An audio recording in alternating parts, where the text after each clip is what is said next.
Hello guys, today நம்ம வீடியோவில் என்ன பார்க்க போகிறோம் அப்படின்னா லீனியர் அல்ஜிப்ராவில் டைப் ஆஃப் மேட்ரிசஸ் தான் பார்க்க போகிறோம். ஆல்ரெடி இதுக்கு முன்னாடி இருக்க வீடியோவில் மேட்ரிக்ஸ்னால் என்ன அப்படி சொல்லி டிஃபைன் பண்ணியிருப்போம். ஸோ அதை ஃபஸ்ட்டு பார்த்துக்கோங்க.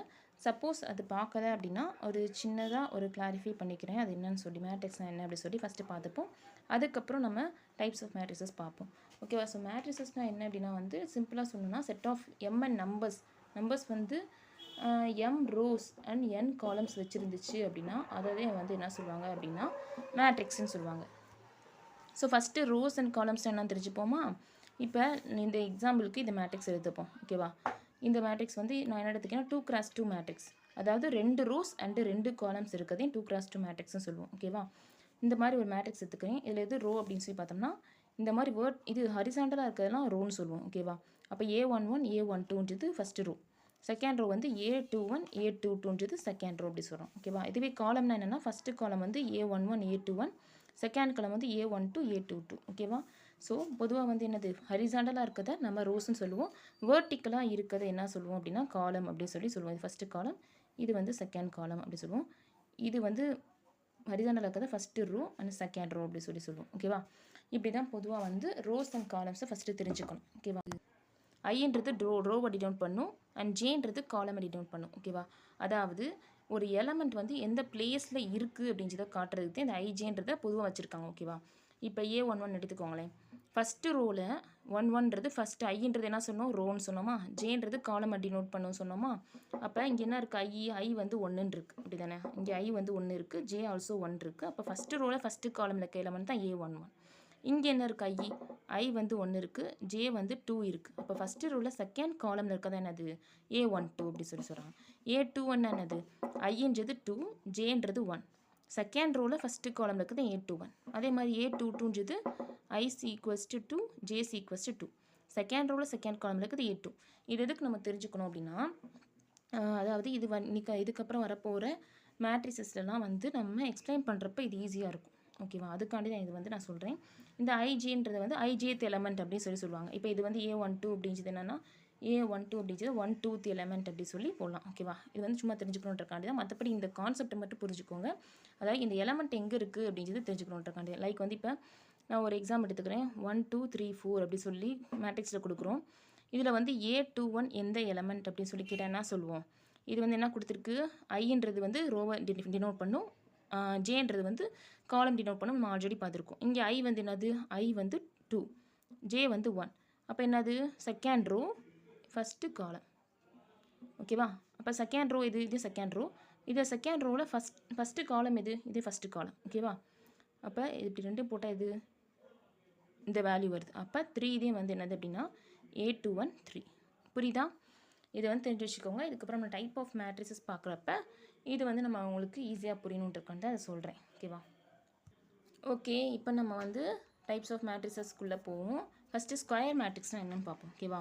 A square matrix is a matrix that has the same number of rows and columns. அதாவது நம்பர் ஆஃப் ரோஸும் நம்பர் ஆஃப் காலம்ஸும் ஈக்குவலாக இருந்துச்சு அப்படின்னா அதை ஸ்கொயர் மேட்ரிக்ஸ்னு சொல்லுவோம். ஓகேவா? நம்பர் ஆஃப் ரோஸை நம்ம எம்ன்னு எடுத்துப்போம், நம்பர் ஆஃப் காலம்ஸை என்ன எடுத்துப்போம். இப்போ அப்போனா என்ன அர்த்தம்? ஸ்கொயர் மேட்ரிக்ஸ்ன்றது அப்போ என்ன சொல்கிறாங்க? எம் ஈக்குவல்ஸ் டு என்ன இருந்துச்சுன்னா அதை ஸ்கொயர் மேட்ரிக்ஸ்னு சொல்லுவாங்க. ஓகேவா? அப்போ நம்பர் ஆஃப் ரோஸும் காலம்ஸும் ஈக்குவல் ஆச்சுன்னா ஸ்கொயர் மேட்ரிக்ஸ். சப்போஸ் ரெண்டுமே ஈக்குவலாக இல்லை அப்படின்னா அது நான் ஸ்கொயர் மேட்ரிக்ஸ். ஓகேவா? இந்த இது பாருங்கள், இது வந்து ஒரு 2x2 மேட்ரிக்ஸ். அப்படி தானே? 2 ரோஸ் இருக்குது, 2 காலம்ஸ் இருக்குது. அப்போ ரெண்டுமே என்னது? எம்ன்றதும் 2 இருக்குது, என்னன்றதும் 2 இருக்குது. அப்போ ரெண்டுமே என்னவா இருக்குது? ஈக்குவல்ட்டாக இருக்குது. ஈக்குவலாக என்ன அர்த்தம்? அது ஸ்கொயர் மேட்ரிக்ஸ். ஓகேவா? ரோஸும் 2 காலம்ஸும் 2, அப்போ இது ஸ்கொயர் மேட்ரிக்ஸ். இப்போ இது பார்த்தீங்கன்னா இது வந்து நல்லா பார்த்துக்கோ. நான் என்ன போட்டிருக்கேன்னா இப்படி போட்டிருக்கேன் 0 1 அப்படின்ற மேட்ரிக்ஸ். ஓகேவா? அப்போ இதில் எத்தனை ரோ இருக்குது? 2 ரோஸ் இருக்குது. ஃபஸ்ட்டு ரோ செகண்ட் ரோ அப்படி சொல்லி 2 ரோஸ் இருக்குது. அப்போ ரோஸ் 2 காலம்ஸ் 1. அப்போ எம்மும் என்னும் ஈக்குவஸ்ட்டாக இருக்கா? நோ. அப்போ இது என்னது? ஸ்கொயர் மேட்ரிக்ஸ் கிடையாது. ஓகேவா? ஸ்கொயர் மேட்ரிக்ஸ் கிடையாதுன்னு சொல்கிறாங்க. அப்போ ஸ்கொயர் மேட்ரிக்ஸ்னால் சிம்பிளானது, நம்பர் ஆஃப் ரோஸும் நம்பர் ஆஃப் காலம்ஸும் ஈக்குவஸ்ட்டாக இருக்கும். அடுத்து நம்ம என்ன பார்க்க போகிறோம் அப்படி இப்போ நம்ம பார்க்க போகிறதுனா யூனிட் மேட்ரிக்ஸ் தான் பார்க்க போகிறோம். அப்போ யூனிட் மேட்ரிக்ஸ்னால் என்ன அப்படின்னா unit matrix is a square matrix. Unit matrix அப்படின்றதே ஒரு ஸ்கொயர் மேட்ரிக்ஸ் தான். ஆனால் ஒரு ஸ்கொயர் மேட்ரிக்ஸில் ஒரு சில கண்டிஷன்ஸ் இருந்தாலே அது யூனிட் மேட்ரிக்ஸ்னு சொல்லுவாங்க. ஓகேவா? அது என்ன அப்படின்னா ஆல் த டயகனல் எலிமெண்ட்ஸ் வந்து ஒன்றா இருக்கணும். ஆல் அதர், அதாவது டயகனல் எலிமெண்ட்ஸ் எல்லாமே ஒன்றா இருக்கணும். டயகனல் எலிமெண்ட்ஸ் இல்லாத இருக்க எலிமெண்ட்ஸ் எல்லாமே ஜீரோவாக இருக்கணும். இதான் வந்து கண்டிஷன். ஸோ அப்படி இருந்தால் தான் அது என்ன சொல்லுவோம், அந்த ஸ்கொயர் மேட்ரிக்ஸை நம்ம யூனிட் மேட்ரிக்ஸ்னு சொல்லுவோம். ஓகேவா? ஸோ யூனிட் மேட்ரிக்ஸ்ன்றது ஃபஸ்ட்டு இப்படி இருக்கணும், ஸ்கொயர் மேட்ரிக்ஸு. அதில் வந்து கண்டிஷன்ஸ் என்னென்னா டயகனல் எலிமெண்ட்ஸ் எல்லாம் ஒன்றா இருக்கணும், நான் டயகனல் எலிமெண்ட்ஸ் எல்லாமே ஜீரோவாக இருக்கணும். ஓகேவா? ஸோ அதுக்கு முன்னாடி டயகனல் எலிமெண்ட்ஸ்னால் என்ன நம்ம தெரிஞ்சுக்கணும்ல.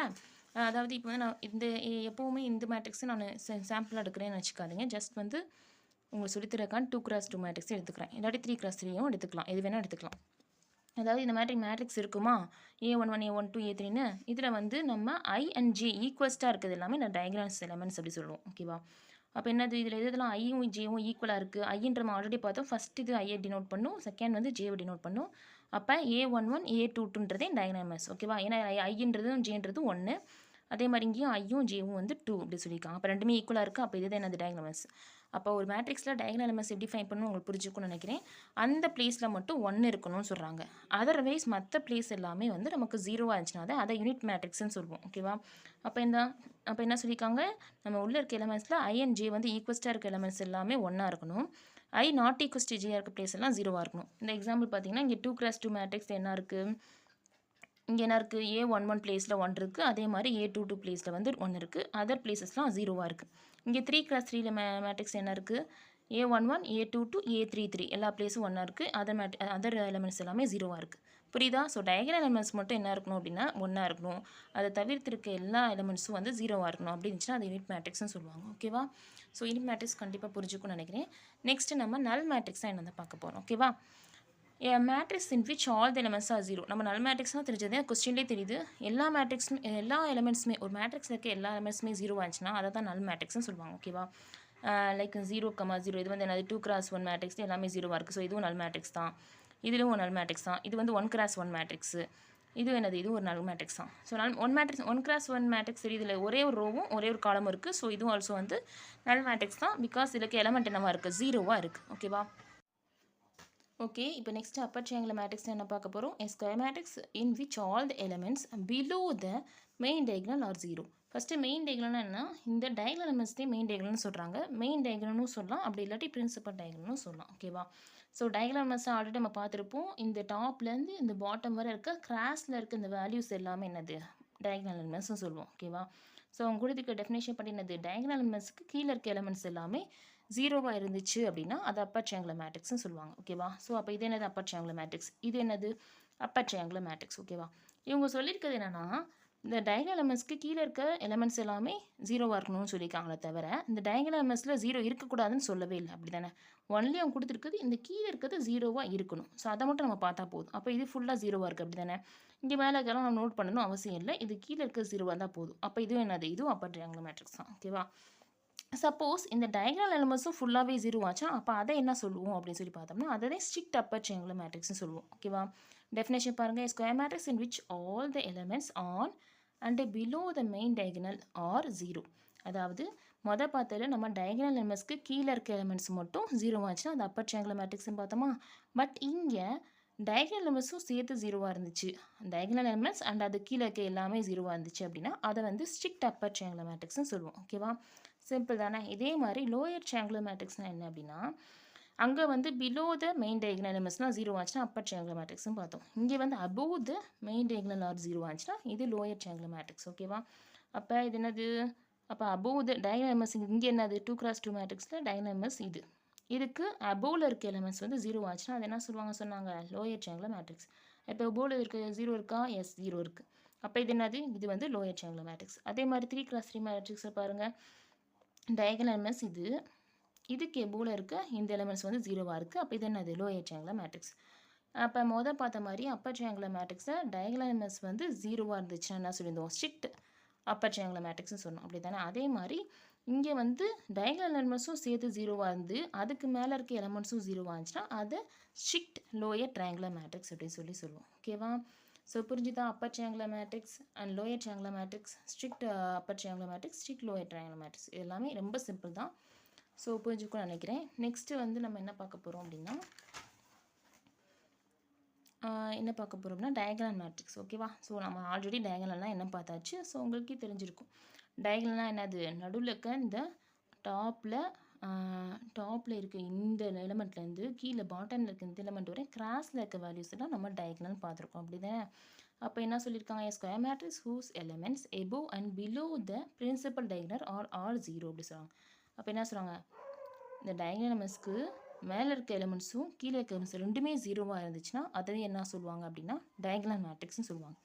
பட் இந்த டயக்னல் எலமெண்ட்ஸ்லாம் வந்து சேம் வேல்யூஸாக இருக்கணும்னு அவசியம் இல்லை. ஓகேவா, வேறு வேறு வேல்யூஸ் இருந்துக்கலாம். லைக் இந்த இதை பாருங்கள், மேட்ரிக்ஸை இங்கே வந்து 2 இருக்குது, இங்கே 0 இருக்குது, இங்கே 5 இருக்குது. ஸோ எல்லாமே ஈக்குவலாக இருக்கா? நோ, எல்லாமே டிஃப்ரெண்ட் வேல்யூஸாக இருக்குது. ஸோ இந்த டயக்னல் எலமெண்ட்ஸ்லாம் சேமாக இருக்கணும் அவசியம் இல்லை. ஒன்லி டயக்னல் எலமெண்ட்ஸ்க்கு மேலே இருக்க எலமெண்ட்ஸும் கீழே இருக்க எலமெண்ட்ஸும் 0வாக இருந்தால் மட்டுமே போதும். அந்த ஸ்கொயர் மேட்ரிக்ஸ் என்ன சொல்லுவோம், டயக்னல் மேட்ரிக்ஸ்னு சொல்லுவோம். ஸோ இந்த இது பாருங்கள் 2x2 மேட்ரிக்ஸ்க்கு இதுலேயும் டயக்னல் எலமெண்ட்ஸ் வந்து கொடுத்துருக்காங்க. இந்த டயக்னல் எலமெண்ட்ஸ் மட்டும்தான் நான் 0வாக இருக்குது, மேலே இருக்கிறது கீழே இருக்க எல்லாமே 0வாக இருக்குது அப்படி தானே. அப்போ இது என்னது டயக்னல் மேட்ரிக்ஸ். பட் இதுவே ஸ்கேலார் மேட்ரிக்ஸாக என்ன சொல்லியிருக்காங்க அப்படின்னா, இந்த டயக்னல் மேட்ரிக்ஸ் சேம் டயக்னல் மேட்ரிக்ஸோட கான்செப்ட்ஸ் தான், ஒரே ஒரு சின்ன டிஃப்ரென்ஸ் இருக்கும். என்னென்னா, இந்த டயக்னல் எலமெண்ட்ஸ் வந்து நம்ம என்ன சொல்லியிருந்தோம், எல்லாமே சேமாக இருக்கணும் அவசியம் இல்லை அப்படி சொல்லியிருந்தோமா டயக்னல் மேட்ரிக்ஸ்க்கு. பட் ஸ்கேலார் மேட்ரிக்ஸ்க்கு எல்லாமே சேமாக இருக்கும். இந்த டயக்னல் எலமெண்ட்ஸில் இருக்க எல்லா வேல்யூஸும் என்னவாக இருக்கணும், சேம் வேல்யூஸாக இருந்துச்சுன்னா அதே ஸ்கேலார் மேட்ரிக்ஸ்னு சொல்லுவாங்க. அதர்வைஸ் இந்த டயக்னல் மேட்ரிக்ஸில் இருக்க மாதிரி பேலன்ஸ் இருக்க கான்செப்ட் சேம் தான். இந்த டயக்னல் எலமெண்ட்ஸ்க்கு மேலே இருக்க வேல்யூஸும் கீழே இருக்க வேல்யூஸும் 0வாக இருக்கணும். பட் டயக்னல் எலமெண்ட்ஸ் எல்லாமே என்னவாக இருக்கணும் அப்படின்னா வந்து சேம் வேல்யூஸாக இருந்துச்சுன்னா அதை என்ன சொல்லுவோம், ஸ்கேலார் மேட்ரிக்ஸ். டெஃபினேஷன் பாருங்களேன், diagonal matrix whose diagonal elements are all equal is called scalar matrix. ஓகேவா. ஸோ நம்ம எடுக்கிறது என்னென்னா டயக்னல் மேட்ரிக்ஸே எடுக்கிறோம். டயக்னல் மேட்ரிக்ஸில் டயக்னல் எலமெண்ட்ஸ் வந்து எல்லாமே சேம் ஆச்சுன்னா அது என்ன சொல்கிறாங்க, ஸ்கேலார் மேட்ரிக்ஸ்னு சொல்கிறாங்க. ஸோ இந்த எக்ஸாம்பிள் பாருங்கள், இதில் டயக்னல் எலமெண்ட்ஸ் என்னவாக இருக்குது, சேமாக இருக்குது. அதே மாதிரி டயக்னல் எலமெண்ட்ஸ் இங்கேயும் சேமாக இருக்குது. அதர் வேல்யூஸ் அப்பர் வேல்யூஸும் லோயர் வேல்யூஸும் 0 இருக்குது. ஓகேவா, அது என்னது ஸ்கேலார் மேட்ரிக்ஸ் அப்படி சொல்கிறாங்க. ஸோ நம்ம டைப்ஸ் ஆஃப் மேட்ரிக்ஸில் இன்றைக்கி நிறையா மேட்ரிக்ஸ் பார்த்துருக்கோம். அடுத்து வர வீடியோவில் symmetric matrix, skew symmetric matrix இதை பற்றிலாம் பார்க்கலாம். ஓகேவா.